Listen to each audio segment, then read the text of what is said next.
Crime कभी भी हो किसी भी सरकार के काल में, छोटा या बड़ा, निंदनीय होता है, शर्मनाक होता है। ये माना कि हर क्राइम को रोका नहीं जा सकता, पर जिस क्राइम को रोका जा सकता हो वैसे क्राइम गंभीर सवाल खड़े करते हैं। स्वागत है आप सभी का, आपके साथ मैं हूं स्वप्निल। गोगामेडी हत्याकांड के बाद से राजस्थान सुलग रहा है। सियासत भी जाने अनजाने इसका इस्तेमाल कर रही है। इधर कानून को एक बार फिर बेबस देखना भी प्रदेश के लिए चिंतनीय विषय है। ऐसे में जो सवाल बनते हैं, आज उसको एड्रेस करने की कोशिश करेंगे और कोशिश करेंगे जवाब आए या ना आए, लेकिन तमाम सवाल एड्रेस हो जाएं। मेरे साथ जो गेस्ट जुड़ रहे हैं मैं आपको इंट्रोड्यूस करवा देता हूं। मेरे साथ है एडवोकेट अशोक सिंह शेखावत जी, बीजेपी का प्रतिनिधित्व कर रहे हैं। नितिन सारस्वत जी कांग्रेस का प्रतिनिधित्व कर रहे हैं। अनिल गोठवाल जी पूर्व आरपीएस हैं और राधेश्याम भारती जी राजनीतिक विश्लेषक हैं। आप सभी का स्वागत है समाचार प्लस पर। तो चर्चा शुरू करें उससे पहले जो सियासी बयान सामने आए हैं एक बार वो देख लेते हैं।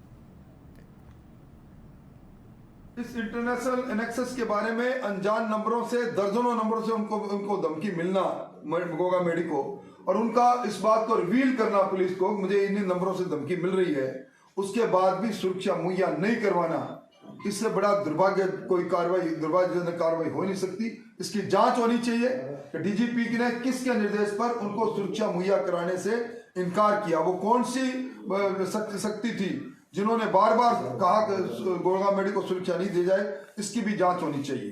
राजस्थान में शासन बदलते ही आज अपराधियों के हौसले बुलंद हो गए। बहुत ही दुखद घटना के तहत करणी सेना के राष्ट्रीय अध्यक्ष श्री सुखदेव सिंह जी गोगामेडी जी, जो समाज सेवा और जन जागरण के कार्य में लगे हुए थे, उन पर उन जानलेवा हमला अपराधियों ने किया, नृशंस हत्या कर दी। यह दुखद और चिंताजनक विषय है। आज भारतीय जनता पार्टी के नेताओं को यह निर्देशित करना चाहिए पुलिस प्रशासन को कि शीघ्र अतिशीघ्र इस हत्याकांड में लिप्त अपराधी और षड्यंत्रकर्ता पकड़े जाएं।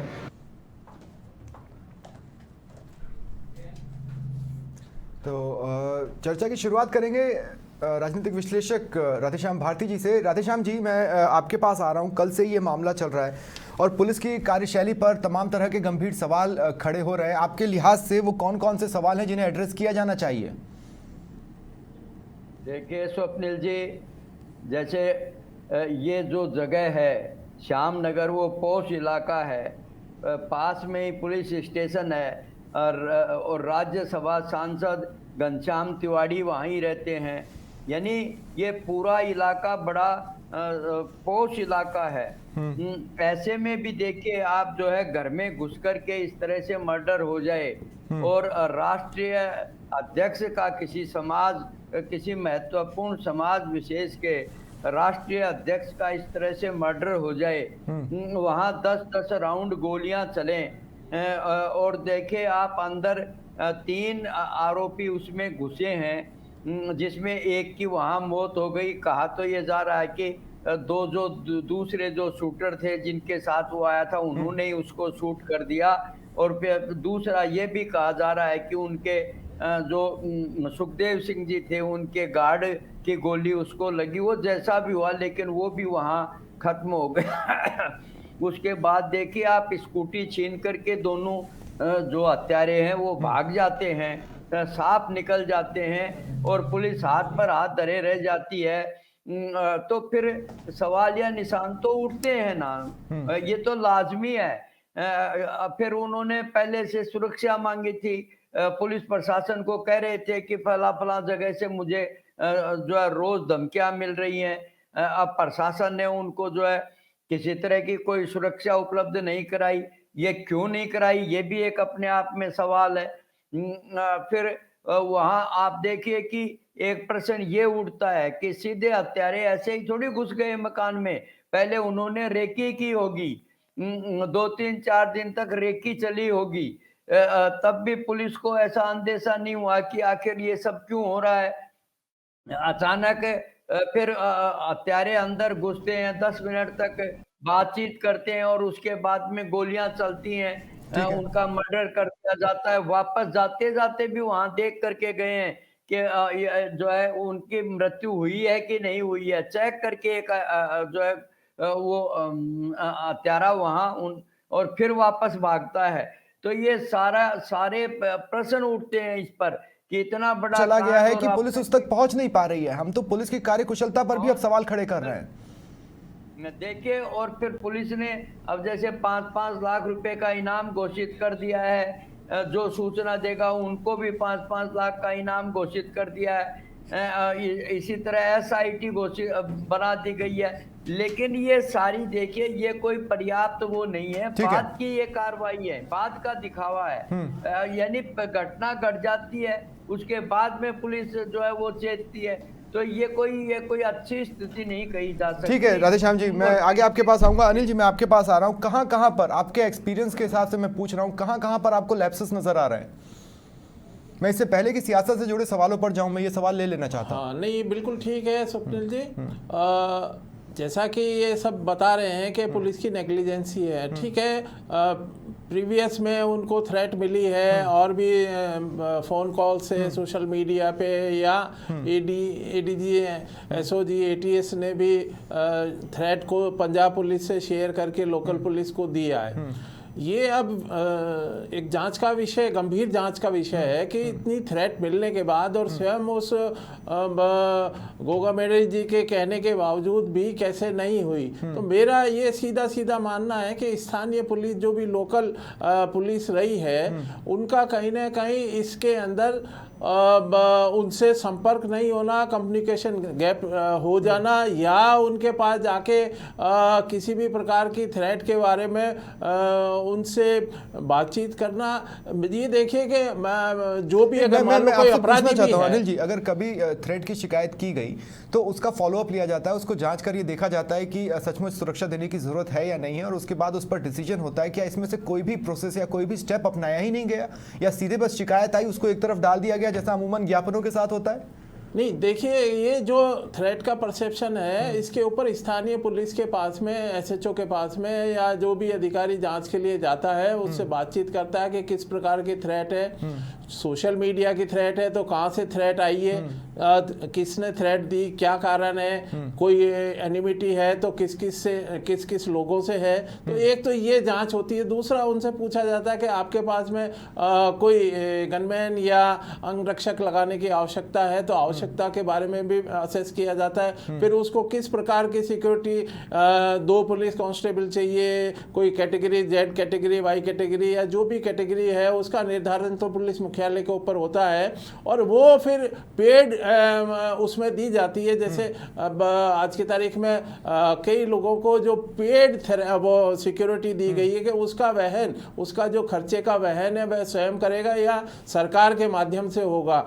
ये कुछ प्रक्रिया अपनाई जाती है। उसके बाद में सारा इसका अंकेक्षण होता है, ऑडिट होता है पुलिस मुख्यालय के ऊपर, जिला स्तर के ऊपर, और उसके बाद में उनको पुलिस सुरक्षा मुहैया की जाती है। तो मेरा ये कहना है कि जब कोई व्यक्ति वो मांग रहा है गार्ड, तो उसको देने में क्या दिक्कत है। आप देखिए कि मानव स्वभाव है, मानवता का है कि हम कुख्यात अपराधी को भी अगर कस्टडी में लेते हैं, उसके बाद में हम थ्रेट और उसको किसी प्रकार का वो नहीं हो तो ऐसे उसके भी गार्ड लगाई जाती है, और उसको कोर्ट में भी पेश किया जाता है, तो गार्ड के थ्रू किया जाता है। तो ऐसा नहीं है कि किसी भी व्यक्ति को थ्रेट देना उचित या अनुचित है। मुझे ये मैं थ्रेट के पोर्शन पर ही आता हूँ। नितिन सारस्वत जी, उन्होंने कहा कि मुझे पाकिस्तान के नंबरों से थ्रेट मिल रही है, उन्होंने कहा कि मुझे यूपी के नंबरों से थ्रेट मिल रही है, उन्होंने पूर्व में भी कई सारे थ्रेट्स के बारे में बोला। पंजाब पुलिस ने स्पेसिफिक पत्राचार किया है, ईमेल्स किए हैं जो कि राजस्थान पुलिस के पास पहुंचे, और राजस्थान पुलिस में भी आपस में उस सूचना का आदान प्रदान हुआ। उसके बाद क्या हुआ किसी को जानकारी नहीं है। ठीक है, विधानसभा चुनाव आप हार गए, कानून व्यवस्था उसमें एक वजह रही होगी, लेकिन ये घटना जले पर नमक की तरह है। मतलब ये बता रही है कि जनता ने गलत फैसला नहीं लिया। देखिए, मुझे सबसे मैं पहले कहना चाहता हूँ, सुखदेव सिंह गोगामेडी जी न केवल राजपूत समाज के बल्कि सर्व समाज की भलाई के काम करने वाले नेता हैं, और उनको मैं सबसे पहले विनम्र श्रद्धांजलि अपनी तरफ से अर्पित करना चाहता हूँ। दूसरी बात, जिस तरीके से कल घटना हुई है वो बहुत ही दुखद है, और उस घटना को देख के पूरा जयपुर और पूरे प्रदेश का हर वासी स्तब्ध है कि किस तरीके से राजधानी में एक इतने बड़े नेता की हत्या कर दी जाती है जो सर समाज की भलाई के काम कर रहे थे, और अपराधी इतना बेखौफ होकर निकल जाते हैं कि दूर दूर तक उनका नामो निशान नहीं दिखाई देता। मेरी सबसे बड़ी, आपने जो बात की, मैं आपके माध्यम से ही कहना चाहता हूँ कि कोई थ्रेट आया जिसके ऊपर पुलिस ने, आपने खुद ने बताया कि पुलिस ने उसके ऊपर मंथन भी किया होगा, विचार भी किया, क्योंकि लेटर हमने सार्वजनिक रूप से देखे हैं कि आदान प्रदान हुए हैं, मतलब उसको इग्नोरेंस तो नहीं की। अब पर उस पर जैसे फैसला मेरे कहाँ साथ, लिया? अब मैं वही, अभी मेरे जो साथी बैठे हुए हैं बगल में, उन्होंने बताया कि उसका एक आकलन किया जाता है और उस आकलन में क्या रहा ये पुलिस के पास होती है, उनकी इंटरनल रिपोर्ट रहती है। अभी सरकार चाहे केयर टेकर गवर्नमेंट है जिसके अंदर सारे संवैधानिक अधिकार राज्यपाल साहब के पास है। दूसरा बीजेपी सरकार थ्रेड की बनाने शिकायत के कब लिए हुई थी? बहुमत में थ्रेड की शिकायत सुनिए, कब हुई मेरी थी? बात तो सुनिए। नहीं, आप साबित कीजिए ना अपने सबसे जवाबों से कि आपकी पहले- श्रद्धांजलि दिखावा नहीं है, आप इस बात को साबित कीजिए। हाँ, मैं बिल्कुल बता रहा हूँ हाँ। कि किस अधिकारी की लापरवाही के कारण या उन्होंने क्या असेसमेंट किया। अगर किसी की नेग्लिजेंस है तो तुरंत उस अधिकारी को सस्पेंड करें, और जो भी रिपोर्ट थी या किस तथ्य के आधार पे या किस षड्यंत्र के आधार सर, पे, अगर मैं अगर आपकी बात नहीं मानता हूं- एक बात सुनिए, बताइए, जिस वक्त ये complete थ्रेट्स आई उस वक्त यही कानून व्यवस्था को आप संभाल रहे थे।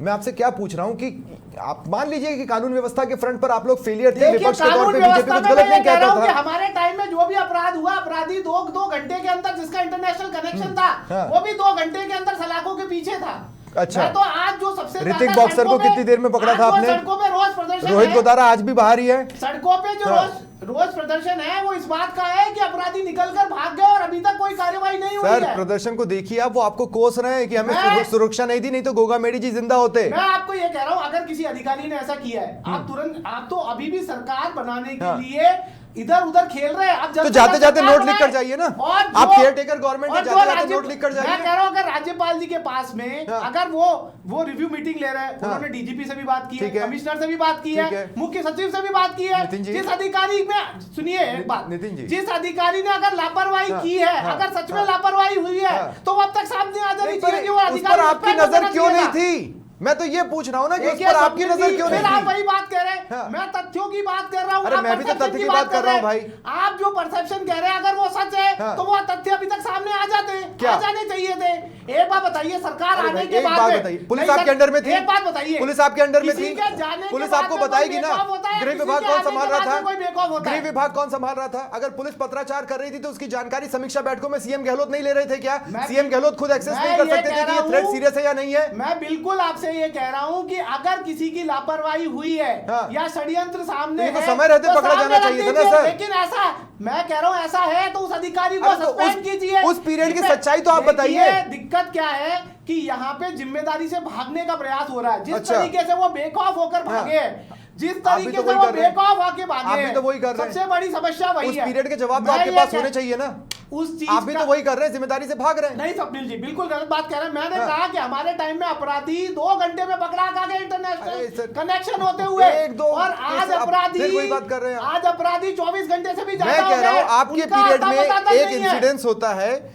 उस इंसिडेंस की रिपोर्ट तो बनी होगी ना, वो पत्रावली गृह विभाग के अंडर में ही चल रही है ना, तो उस पर जवाब तो आपको देना है ना मैं कि ये भाई कह रहा हूं उस कि पर बिल्कुल- सोचा गया या मैं नहीं आपको सोचा ये- गया। मैं बिल्कुल आपको ये बात कह रहा हूं हाँ। कि जो रिपोर्ट आई, हाँ। उस रिपोर्ट में अगर सरकार की तरफ से नेग्लिजेंस रही हो, पिछली सरकार तो की आपको तरफ से, पुलिस वाले मैं बताते ही कह रहा नहीं हूं ये थे। सार्वजनिक करना चाहिए। नहीं, तो आप ये कह रहे हैं कि अब पुलिस इनके वाले हाथ आपको में- बताते ही नहीं थे। इनके हाथ में सारी चीजें हैं। नहीं, आप इनके क्या कह रहे हाथ हैं? में सारी चीजें हैं। आज आप भी क्या कह रहे हैं? सार्वजनिक कर दे, अगर ऐसा हो उन आप क्या- अधिकारियों को दंड नहीं, दिया जाए। 2 सेकंड नितिन जी, क्या आप ये कह रहे हैं कि पुलिस वाले क्या सोच रहे थे, क्या कर रहे थे, वो सीएम तक पहुंचने ही नहीं दिया जाता था? आप ये कह बिल्कुल रहे हैं? आपकी, मैं ये वाली बात नहीं कह रहा। हाँ, तो मैं क्या कह कह रहा रहे हूं कि जो परसेप्शन आप बना रहे हैं, ठीक है। या जो परसेप्शन आप मीडिया में रखना चाह रहे हैं, हाँ। वो परसेप्शन अगर तथ्य से मैच करता है, हाँ। तो वो तथ्य अभी तक सामने आ जाना चाहिए और आना चाहिए, आज ही आना चाहिए। आए हैं, सब कुछ पेपर्स सामने आए है। हैं, पेपर्स आए हैं, पत्राचार जो चल रहा था तो वो आए पत्राचार में हैं, ये पर था कि पत्राचार उन्होंने पर हुआ क्या information- ये सामने नहीं आया है ना, ये मैंने उसको कौन कहा- बताएगा? मैंने आपको वही बताया कि अगर किसी की नेग्लिजेंस है, ठीक है, आप पत्र ठीक है, आया, पत्र ठीक को है, आगे लेके गए, ठीक और है। पत्र में अगर किसी की नेग्लिजेंस है तो वो हाँ। सामने आनी चाहिए। आप जानते क्या हैं इसमें आपको- फ्लॉ है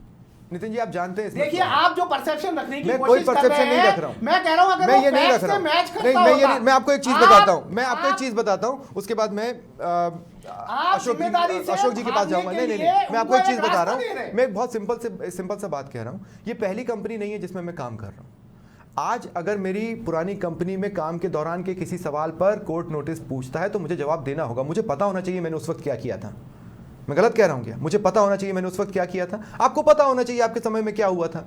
सिंपल सी बात है, इसमें मैं कोई परसेप्शन क्लियर नहीं कर रहा हूं, मैं कोई परसेप्शन बना नहीं रहा हूं। लेकिन अब ठीक है, अनिल माफ कीजिएगा, अशोक जी मैं आपके पास आ रहा हूं। अशोक जी एक बात बताइए, उदयपुर कांड की आप इतनी बात करते हैं, कांड होने के बाद आपको पता चलता है कि किसी को सुरक्षा की जरूरत थी। आज आप गोगामेडी हत्याकांड में कह रहे हैं कि सुरक्षा की जरूरत। अरे जब गोगामेडी जी सुरक्षा मांग रहे थे तब विपक्ष के तौर पर आप कहां थे? सर्व समाज ने कहा, साधु संतों ने कहा सुरक्षा दो, बीजेपी ने क्यों नहीं कहा कि सुरक्षा दो? देखो, मैं तो सबसे पहले तो ये बात कहता हूँ कि गोगामेडी जी ये करणी सेना के अध्यक्ष थे, और चाहे आम आदमी हो, यदि कोई सुरक्षा मांगता है तो उसको सुरक्षा देनी चाहिए। सुरक्षा की जांच जरूर कर सकते हैं कि इसको सुरक्षा की आवश्यकता है या नहीं है, लेकिन उसके आधार पर आप सुरक्षा नहीं दो। और पेड़ की वो जो पेड़ पैसे दो कहो, पेड़ से भी मिलते हैं। हाँ। लेकिन आपका ये तो साबित है कि सुरक्षा उनको नहीं दी गई। यदि सुरक्षा, ये आपको अब पता चला? नहीं, मैं कह रहा हूँ आप विपक्ष पर कर करके, मीडिया पर करके आप अब मेरे को पता चला या इसको पता चला। आप ये देखिए, सरकार चला रहे हैं, क्या चला रहे हैं ये? सरकार के यदि गृह मंत्री कौन थे? सीएम साहब खुद थे, मुख्यमंत्री गहलोत साहब थे, उनके अंडर में आता था ये। आता तो आप समीक्षा करते, कौन मना करता आप? और मिलती तो कन्हैयालाल बचता, आज सुखदेव जी हमारे बीच के अंदर। अरे भाई, कन्हैयालाल जब सुरक्षा मांग रहा था तब विपक्ष कहाँ था? जब गोगामेडी जी सुरक्षा मांग रहे थे तब विपक्ष कहाँ था? मैं तो सिंपल सा सवाल पूछ रहा हूँ ना। मैं आपको बताऊंगा, आपको विपक्ष हर जगह खड़ा था, हर आदमी के रक्षा के लिए खड़ा था। लेकिन गोगामेडी जी को सुरक्षा दी जाए, इसको लेकर आप सड़कों पर किस तारीख को उतरे थे? आप सुरक्षा कौन देगा? नहीं, सरकार से चूक हो रही है, सरकार से चूक हो रही है, तो विपक्ष के तौर पर सड़कों पर झुकने पर मजबूर क्यों नहीं? ये बताया, मैं बताऊंगा आपने क्यों गोगामेडी जी को सुरक्षा नहीं दिलवाई विपक्ष के तौर पर? आप सुनिए, मैं बताता हूँ आपको। यदि राजू ठेठ की हत्या होती है, वो किसी कस्टडी में हुई? पुलिस की कस्टडी में हुई ना, वो तो बाहर नहीं था ना। रेलवे स्टेशन पर अजय यादव की दिन दहाड़े गोली मार के हत्या हो जाती है, वो कहां हुई? पुलिस की कस्टडी के बीच में और सार्वजनिक रूप से हुई है, स्टेशन के बाहर। मैं उसी के साथ मैं कह रहा हूं, सुनिए सर, अशोक जी, और उसके अलावा संजय बिश्नोई की कोर्ट परिसर में हत्या होती है, वो किसकी सुरक्षा कौन देगा? अशोक जी, आप इसको कहो कि विपक्ष उनको करे, कोशिश कीजिए। नहीं, आप मेरे सवाल को विपक्ष तो कर रही है, विपक्ष तो हर मांग के लिए कर रहा है, हर नागरिक के लिए कर रहा है। कहाँ थे आप सड़कों पर सर? मैं आपसे यही कह रहा हूँ, सड़कों पर कितनी बार नहीं हुई कानून व्यवस्था को लेकर? अरे पर मैं कह रहा हूँ गोगामेडी जी का, गोगामेडी जी, नहीं अशोक जी, मैं खुद उस समाज से आता हूँ, पॉइंट पे मैं आपको पॉइंट पे ले रहा हूँ, मैं पॉइंट पर आ रहा हूँ, मैं सीधे पॉइंट पर आ रहा हूं। गोगामेडी जी की हत्या के बाद पहले रिएक्शन से लेकर अब तक जितने भी बीजेपी के रिएक्शंस आए, उसमें सब ने कहा कि गहलोत साहब का फेलियर था। ठीक है, उसमें सब ने कहा कि सुरक्षा मांगी गई थी, क्यों नहीं दी गई? मैं कह रहा हूं कि जयपुर में ही एक बड़ी पंचायत बुलाई जाती है जिसमें साधु संत भी ये बोलते हैं कि गोगामेडी जी को सुरक्षा दी जानी चाहिए। क्या वो आवाज बीजेपी के कानों तक नहीं पहुंची थी? अगर थी तो फिर क्यों सरकार के लिए क्यों नहीं कहा? मैं स्वयं वहां पर था, दूसरे क्यों करूं? हमने मांग करी। आप बताइए, भारतीय जनता पार्टी ने कानून व्यवस्था को लेकर कितनी बार आप लोगों ने विपक्ष के तौर पर फॉलोअप लेने की कोशिश क्यों नहीं की? मैं कह रहा हूं कितनी करी, लेकिन ये कानून व्यवस्था को संभाल नहीं पा रहे थे। अच्छा सर, चलिए ठीक है, मैंने कल एक पॉइंट कहा था, बड़ा इंटरेस्टिंग पॉइंट है, आपको बड़ा मजा आएगा। एक सुन लीजिए आप, शॉर्ट में 1700 को लगभग यदि पुलिस के ऊपर हमले हो जाएं और अधिकारियों पर हमले हो जाएं, ठीक है, तो ये कानून व्यवस्था नहीं बिगड़ रही है। ठीक है, पुलिस सुरक्षित नहीं है। अब मैं आपको एक चीज बताता हूं। एक वक्त था जब दारा सिंह हुआ करते थे पहलवानी में, है ना? दारा सिंह जब मैदान में उतरते थे, बाकी पहलवान डर जाते थे।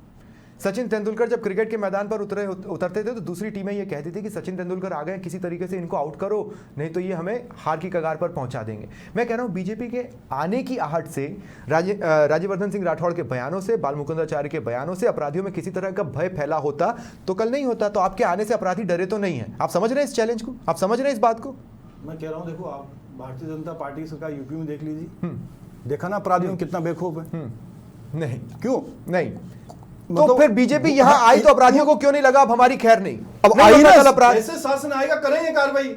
अरे भाई, मैं कह रहा हूँ आने की आहट से भी कुछ होता है कि नहीं होता है? होता क्यों नहीं होता है? तो कहाँ हुआ सर? हत्याकांड हुआ है। सुरक्षा नहीं दी ना। नितिन जी बहुत शॉर्ट में जोड़िए, मैं राधेश्याम जी के पास जा रहा हूँ, बहुत शॉर्ट में बोलिए। एनसीआरबी के आंकड़े बता रहे हैं कि उत्तर प्रदेश में मर्डर में, एनसीआरबी 2022 के आंकड़े जो जारी हुए हैं,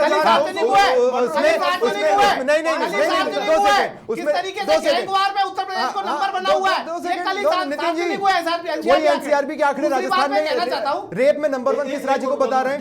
वही एनसीआरबी के आंकड़े रेप में नंबर 1 किस राज्य को बता रहे हैं? आंकड़े बता रहे हैं कि सबसे ज्यादा कार्रवाई राजस्थान के अंदर हुई है। अरे पर एनसीआरबी चीख कर कह रहा है कि महिलाओं पर अपराध होता था। 2 मिनट, अब रुक जाइए। राधेश्याम जी, मैं आपके पास आ रहा हूं। राधेश्याम जी, मेरा बेसिक पॉइंट ये था कि होंगे आप बहुत बड़े बाहुबली, आपने एक बहुत बड़ा, हो सकता है कि एक कानून व्यवस्था का मॉडल यूपी में खड़ा कर दिया हो, लेकिन बीजेपी के आने से अपराधियों में भय फैला हो, यह नजर नहीं आया। जबकि होना तो यह चाहिए था। जिस तरह से बयान आए, पहले ही दिन हमने देखा, शपथ से पहले ही बाल मुकुंदाचार्य ने जिस तरह के एक्शंस लिए, बाबा बालकनाथ जिस तरह से नेताजी आने के बाद गरजे, राज्यवर्धन सिंह राठौड़ ने कहा मैं तो नाश्ते में खा जाता हूं माफियाओं को। क्या हुआ सर? कोई नहीं डरा? देखिए स्वप्निल जी, जिस तरह से भारतीय जनता पार्टी यहाँ उत्तर प्रदेश का जो शासन है, योगी राज है, उसकी नकल करने की बात कर रही है, तो वो लगता नहीं, क्योंकि यहाँ पर देखिए यहाँ की जो प्रशासनिक जो यहाँ का ढांचा है, यहाँ की समाज व्यवस्था है, वो पूरी तरह से यूपी से भिन्न है। हाँ। और यहाँ पर इस तरह का जैसे ये लोग कह रहे हैं भारतीय जनता पार्टी वाले कि हमारे नाम से ही जो है अपराधी डर जाएंगे या ऐसा कुछ हो जाएगा, वो होने वाला है नहीं। इसके लिए देखिए ठोस इच्छा शक्ति की जरूरत है और एक लंबा समय चाहिएगा इस सुधार के लिए। यहाँ पर जातीय वैमनस्य इतना फैला हुआ है, वो प्रशासन में भी देखा जाता है। नहीं, आप देखिए जो इनपुट पंजाब से मिला राधेश्याम जी, उसमें ये लिखा है कि गोगा मेडी जी की हत्या संपत नेहरा इसलिए करवाना चाहता है ताकि राजस्थान में दंगे हों, हिंसा हो। जी बिल्कुल बिल्कुल स्वप्निल जी, वही तो मैं कह रहा हूँ कि यहाँ जातीय वैमनस्य ऐसा है, दो जातियों में आपस में इस तरह की वो रहती है खींचातानी, एक उसको नीचे दिखाना चाहती है, दूसरा उसको नीचा दिखाना चाहती है। अब इसमें चाहे भारतीय जनता पार्टी कुछ भी कहे, अब आप देखिए बाल मुकुंदाचार्य जी ने आते ही कह दिया कि मेरे क्षेत्र में यहाँ अवैध मीट की एक भी दुकान नहीं दिखाई दे। लेकिन बंद थोड़ी हो गई, वो बंद नहीं हुई। तो केवल और अगले दिन स्पष्टीकरण दिया बाल मुकुंदाचार्य जी ने, 24 घंटे के भीतर उन्होंने एक स्पष्टीकरण जारी किया। मैं आता हूं राधेश्याम जी आपके पास। मैं अनिल जी आपके पास एक सवाल के लिए आना चाहता हूं। मैं आपसे ये बोलना चाहता हूं, जब आपको एक स्टेट की पुलिस, जो अपने आप में एक सक्षम पुलिस देश भर में मानी जाती है, वो जब आपको एक इनपुट देती है तो उसको तो वैसे ही सीरियस लिया जाना चाहिए। खासकर इस लाइन के मद्देनजर तो और लिया जाना चाहिए कि भाई आपके स्टेट में वायलेंस इंस्टिगेट करने के लिए गोगा मेडी की हत्या हो सकती है। अब मैं ये कह रहा हूं कि इस तरह के जो पत्राचार होते हैं, क्या उसकी कोई फाइलिंग नहीं होती होगी? क्या उसकी कोई फाइनल रिपोर्ट डीजीपी तक नहीं जाती होगी? क्या उसकी फाइनल रिपोर्ट साइन होने के लिए राज्य सरकार तक नहीं जाती होगी? नहीं, ये बिल्कुल सही है कि कोई भी गार्ड को अगर एक कांस्टेबल भी लगाना है, एक गार्ड भी लगाना है, तो उसकी फाइल पूरे मुख्यमंत्री कार्यालय तक जाती है। पुलिस मुख्यालय ही नहीं, पूरे सचिवालय के उसमें घूमती है। उसके बाद में अंगरक्षक मिलते हैं या सिक्योरिटी प्रोवाइड होती है, और वो किस प्रकार की सिक्योरिटी होगी वो सारा वहाँ से तय होता है। लेकिन उसकी जांच हुई या नहीं हुई, जांच में उन्होंने क्या अपना पुटअप किया कि इनको किस प्रकार की सुरक्षा चाहिए, नंबर एक। मैं आपको बता रहा हूं, जैसा आप अभी बात कर रहे हैं कि पिछले समय से काफी पुलिस में आमूलचूल परिवर्तन करने की आवश्यकता है, इच्छा शक्ति की आवश्यकता है। आप ये देखिए कि पुलिस वाले, नहीं, मैं उस क्वेश्चन पर आ रहा हूं अनिल जी आप ही के साथ, लेकिन उससे पहले फॉलोअप्स कौन लेगा? फॉलोअप्स तो ऊपर वाले लेंगे, फॉलोअप्स नीचे वाली, और ऊपर वाले अगर फॉलोअप लेंगे तो वो भी सरकार तक वो जानकारियां पहुंचेंगी? नहीं, बिल्कुल 100% जाती है। एक एक अंगरक्षक की, जैसे चाहे एमएलए के लगाते हैं या और किसी के लगाते हैं, या किसी को आवश्यकता होती है, चाहे वो विदेश राजनयिक आते हैं या दूसरे स्टेट के कोई इनवाइटी जाते हैं, उन सब की सुरक्षा का जिम्मा पुलिस मुख्यालय तक जाता है, और वो मुख्यमंत्री कार्यालय तक भी 100% जाता है, सचिवालय में जाता है, उसके बाद तय होती है। नितिन जी, आप जवाब तैयार कीजिए, मैं आपके पास आऊंगा। दो बातें और स्पष्टीकरण में अनिल गोठवाल जी से लेना चाहता हूं। अनिल जी, मेरा एक सवाल तो आपसे ये है कि दो हत्यारे हैं जिन्हें पकड़ना है अभी फिलहाल, उनको खोजा जा रहा है। क्या हम इतने भी सक्षम नहीं है कि स्कूटी से फरार होने की कोशिश करने वाले बदमाशों को 26 घंटे से ज़्यादा वक्त बीतने के बाद भी ना पकड़ पाए? क्या ये हमारी पुलिस का रिपोर्ट कार्ड है? क्या ये उनकी सक्षम होने का, अक्षम होने का सर्टिफिकेट नहीं है?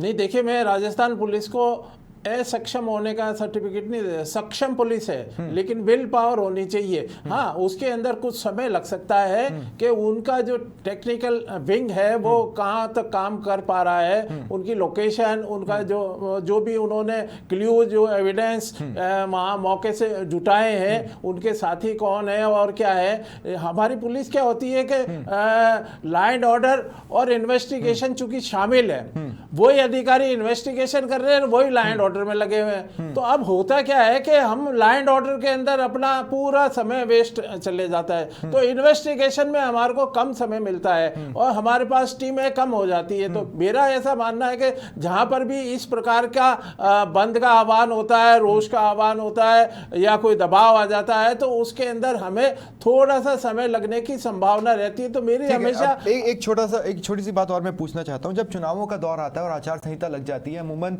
शहर में जितने भी हथियार होते हैं वो सबमिट करवाए जाते हैं और जरूरत के हिसाब से देखा जाता है कि किसके पास हथियार रहेंगे नहीं रहेंगे। उसके बाद आचार संहिता हटने के बाद वो वापस रीडिस्ट्रीब्यूट होते हैं, जो कि मुझे नहीं लगता कि अभी रीडिस्ट्रीब्यूट किए गए होंगे, 1-2 दिन और जिसके बाद रीडिस्ट्रीब्यूशन चालू होगा। मैं आपसे ये बोल रहा हूँ, उसके अलावा इतने हथियार सड़कों पर हैं और कोई अभियान मैंने या कोई ऑपरेशन का नाम नहीं सुना कि हम अवैध हथियारों की धरपकड़ के लिए ये वाला एक स्पेशल अभियान चलाएंगे। देखिए, इलिसिट आर्म्स जो है अदर स्टेट से आके और यहाँ पर अपराधियों के पास में बहुत अच्छी तरह मुहैया हो जाते हैं। ये मध्य प्रदेश हो, पंजाब हो, हरियाणा हो, दिल्ली हो, यूपी हो, यहाँ से अपराधी अपराध करके राजस्थान के अंदर आके, और एक परंपरा सी हो गई है कि राजस्थान सेफ है, वहाँ चल के अपन रुक जाते हैं। तो यहाँ पर ऐसी आवश्यकता है कि प्रिवेंटिव एक्शंस लेने की। हाँ, राजस्थान पुलिस ने प्रिवेंटिव एक्शन लिए भी हैं, ऐसा नहीं है, लेकिन उसमें कोई ऐसा कुख्यात अपराधी नहीं है। वो जो नॉन है, जो 151 में जिनको पाबंद करना था चुनाव के हिसाब से, वो कार्रवाई फॉर्मेलिटी वाली हुई है, लेकिन इस प्रकार के कुख्यात अपराधियों के विरुद्ध अभियान छेड़ा हो, ऐसा मुझे नहीं प्रतीत होता है। ठीक है नितिन जी, अब देखिए मैं आपसे क्या कह रहा हूं, आचार संहिता घोषित होने के पहले तक का क्या स्टेटस था वो तो आप बताएंगे ना।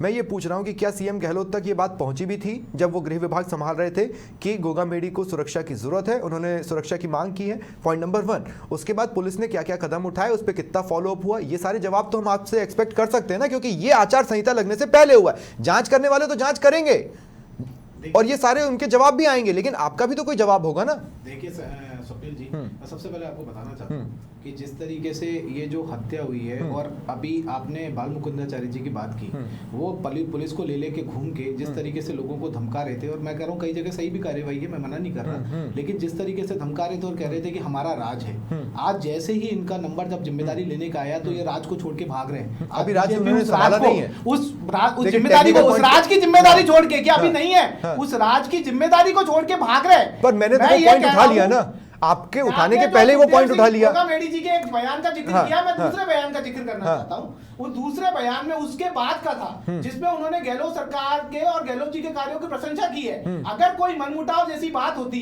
या कोई ऐसा उनके, मैं कह रहा हूं ये डीजीपी और चीफ सेक्रेटरी को स्पष्ट करना चाहिए कि किस अधिकारी की लापरवाही के कारण ऐसा हुआ है। अरे भाई, मैं आपसे ये पूछ रहा हूँ कि गहलोत साहब के कानों तक वो बात पहुंची थी कि नहीं, इतनी सी बात तो आप बताएंगे ना। मैं ये कह रहा हूँ, ये जवाब कौन देगा? ये सक्षम अधिकारी, तो जवाब कांग्रेस देगी ना। सक्षम अधिकारी है, आपका चेहरा थे ना गहलोत साहब, कैसी बात कर रहे हैं आप नितिन जी? जो सक्षम अधिकारी है, जो डीजीपी तो है, गहलोत साहब इतना तो बता दे कि डीजीपी ने उन्हें बताया कि नहीं। है, आज वो बताएंगे, आज उनकी अरे वो बताएंगे, गहलोत जी भी तो बताएंगे कि उन तक बात पहुंची कि नहीं पहुंची। यार पुलिस वालों ने बताया कि नहीं बताया, असेसमेंट किया और किस असेसमेंट के आधार पे उन्होंने क्या निष्कर्ष। पर बारीक से बारीक कदम भी सीएम ऑफिस तक पहुंचते हैं, लेकिन छोटे से छोटे कदम भी सीएम ऑफिस तक पहुंचते हैं। आज ये कार्रवाई, आज ये घटना होने के बाद में भाई सीएम साहब तो योजनाओं का उद्घाटन कर रहे थे ना। अपराधी इस तरीके से क्यों बेखौफ है? सीएम साहब तो उस वक्त योजनाओं का उद्घाटन कर रहे थे ना। देश में बिगड़ रही है और क्या कार्रवाई कर रही है सरकार, ये जरूर सीएम साहब उस वक्त योजनाओं के उद्घाटन में बिजी थे।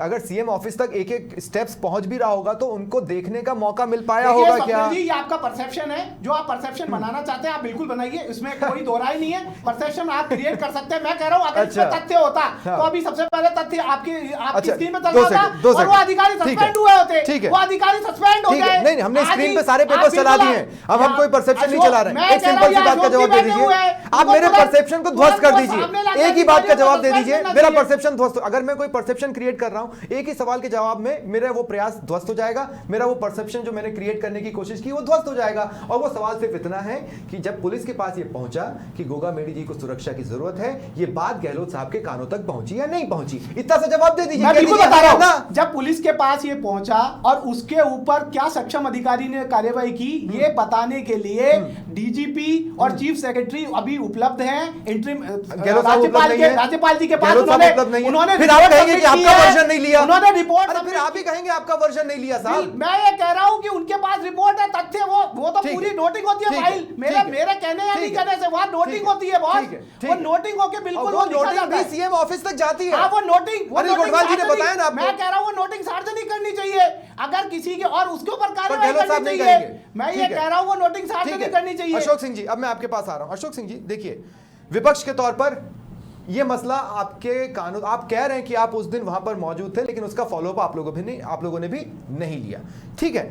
अब मैं ये भी आपको बता चुका हूं कि आपके आने की आहट से कोई अपराधी डर गया हो, ये स्थिति है नहीं। दूसरा मैं आपसे कह रहा हूं, कानून व्यवस्था संभालने के जो आपने बड़े बड़े दावे किए ना, वो इस पुलिस के बेसिस पे किए हैं जो 27 घंटे बीतने के बाद भी हथियारों तक नहीं पहुंच पाए। कैसे भरोसा करें?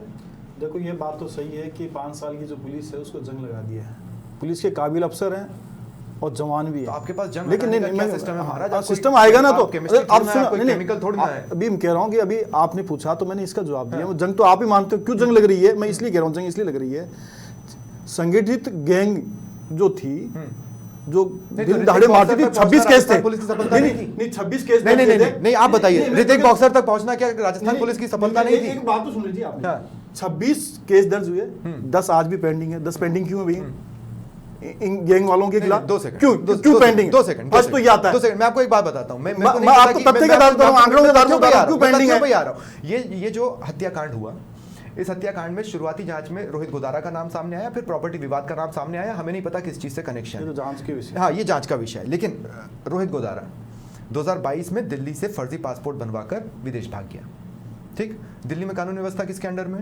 आपके अंडर में, ठीक है। अब मैं बात करता हूं राजस्थान पुलिस की। राजस्थान पुलिस ने कम से कम अपने प्रयासों से इंटरपोल से रेड कॉर्नर नोटिस उसके खिलाफ जारी करवाया। क्या ये राजस्थान पुलिस की सफलता नहीं है? क्या ऋतिक बॉक्सर का पकड़ा जाना राजस्थान पुलिस की सफलता नहीं है? आप कह रहे हैं जंग लग गया। जंग लग गया ना। मैं तो सक्षम, आज गैंग रेप की बात कर रहा हूं मैं, जंग तो लगाया ही है। यदि मैं सक्षम है वो, लेकिन किसके यूज में लेंगे? मुख्यमंत्री जी अपना फोटो लगाने में लगे थे, बिजी थे। आपने कहा कि फाइलें जाती है, और वास्तव में फाइलें जाती है और इस पर देखा जाता है। लेकिन उन फाइलों को ये कहा कि आप इनको पटको, कोई दिक्कत नहीं है, कानून व्यवस्था अच्छी है, आप तो हमारा चुनाव जिताओ। और गृह विभाग की सेंट्रल मॉनिटरिंग कहां से होती है साहब? गृह विभाग की सेंट्रल मॉनिटरिंग कहां से होती है? सेंट्रल मॉनिटरिंग भी होती है ना गृह विभागों की, अन्य राज्यों की, वो कहां से होती है? मैं बताऊं, अगर आपको जवाब नहीं पता है तो अनिल गोठवाल जी बता देंगे। गोठवाल जी बताएंगे। चलिए ठीक है, गोठवाल जी। नहीं, प्रत्येक गृह विभाग की समीक्षा केंद्रीय मंत्रालय भी करते हैं, क्योंकि उनका एक स्टेट से दूसरे स्टेट के ऊपर जो नीतियां हैं उसका निर्धारण नहीं जो ना अशोक जी, अब आप समझ गए मैं क्या पूछने वाला हूं? पॉलिसीज को कैसे इम्प्लीमेंट करना है। आप फॉरेन की अगर पॉलिसी लोगे तो आपको जो ही रेड कॉर्नर जारी कराने के लिए केंद्र सरकार की आवश्यकता जरूरी है, उसके बाद में ही इंटरपोल वो रेड कॉर्नर नोटिस जारी करता है। तो डे टू डे की आर्म्स एक्ट के अंदर भी, आर्म्स एक्ट के अंदर भी मैं वेरीफाई कौन करेगा? स्टेट करेगी, सेंटर करेगी? नहीं, स्टेट करेगी। स्टेट उसी डॉक्यूमेंट के आधार पर है। हाँ ठीक, नहीं पर रोहित गोदारा का भाग जाना, फर्जी पासपोर्ट बनवा के दिल्ली से। नहीं, मैं कह रहा हूँ किस डॉक्यूमेंट के आधार पर वेरीफाई किसने किया? वो लोकल पुलिस करती है। लोकल तो पुलिस करती है, ठीक है। नितिन जी बहुत शॉर्ट में जोड़िए। विदेश मंत्रालय नहीं, लोकल वेरीफाई कौन करता है? फर्जी पासपोर्ट विदेश मंत्रालय में बाहर से बनवाया जाता है। पासपोर्ट चेक होता है, लेकिन वो बाहर से बनवाया जाता है। ये मैं गया हूं, मैं बिल्कुल चेक होता है, पूरी कार्रवाई वेरीफाई करके देता है। मैं इसके खिलाफ एक बात कह रहा हूं, मैं एक टेक्स्ट चला रहा हूं। 2 सेकंड मैंने सारे पॉइंट्स यहाँ पर टेबल पर रखे हैं। एक मेरा अंतिम सवाल बच रहा है, एक मेरा अंतिम सवाल पासपोर्ट बनता है, मेरा अंतिम सवाल बन रहा है। राधेश्याम जी मैं आपके पास आ रहा हूँ। मैं राधेश्याम जी आपके पास आ रहा हूँ। देखिए मैंने और गृह 2 मंत्रालय मिनट को नितिन जी मैं सिर्फ एक बात कहना चाहता हूं कि मैंने डिबेट की शुरुआत में कहा था कि मेरी कोशिश रहेगी मैं तकरीबन सभी सवाल और सभी एस्पेक्ट्स को इस डिबेट में रख दूंगा, भले ही उसके लिए मुझे डिबेट का टाइम एक्सटेंड करना पड़े, जो कि मैंने किया है। राधेश्याम जी, मैं आपके पास क्लोजिंग कमेंट के लिए आ रहा हूं। मैं एक टेक्स्ट बार बार टॉप पर चला रहा हूं जिसमें मैंने ये साफ साफ लिखा है कि मर्डर से शेम शेम, सियासत में ब्लेम गेम। क्या आप इस बात से सहमत हैं? देखिए बिल्कुल सही है स्वप्निल जी। हमारी पुलिस जो है वो एक कहावत है उसके लिए कि सांप निकल जाता है और लीक पीटती रह जाती है। पुलिस के साथ यही होता है, घटना घट जाती है, उसके बाद तरह तरह की कार्यवाहियां, तरह तरह की बातें वो सामने आती हैं, ये कर रहे हैं, वो कर रहे हैं, इनाम घोषित करते हैं। ये पहले क्यों नहीं होता? पहले ऐसी चौकसी क्यों नहीं? आपको मैं बताऊं, जबकि पुलिस के ढांचे ये पर तो हत्यारे इतना बड़ा आपराधिक सवाल बैकग्राउंड है। रखते हैं, एक इनकी सेकंड, क्राइम शीट है।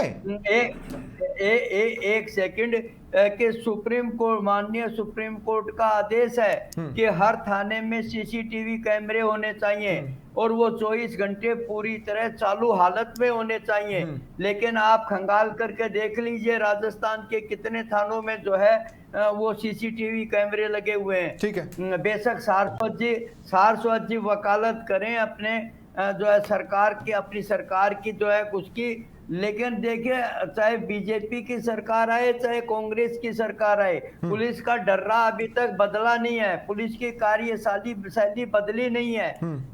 50 साल से देश आजाद, बल्कि देश जब से आजाद हुआ पुलिस अपनी उसी शैली से काम ठीक कर रही है। मैं शुक्रिया करता हूं आप सभी उसमें गेस्ट बदलाव का और मेरे साथ इच्छा जुड़ने शक्ति के लिए, की इस गंभीर विषय पर चर्चा के लिए बहुत बहुत शुक्रिया। आप सभी ने समय निकाला समाचार प्लस पर, और कांग्रेस का भी, क्योंकि गंभीर सवालों का सामना आपने कल से लेकर अब तक नितिन जी आज किया है। मुझे उम्मीद है कि आपके हिस्से की भी बात लोगों तक पहुंची होगी। बहुत बहुत शुक्रिया इस डिबेट में शामिल होने के लिए। फिलहाल इतना ही, नमस्कार।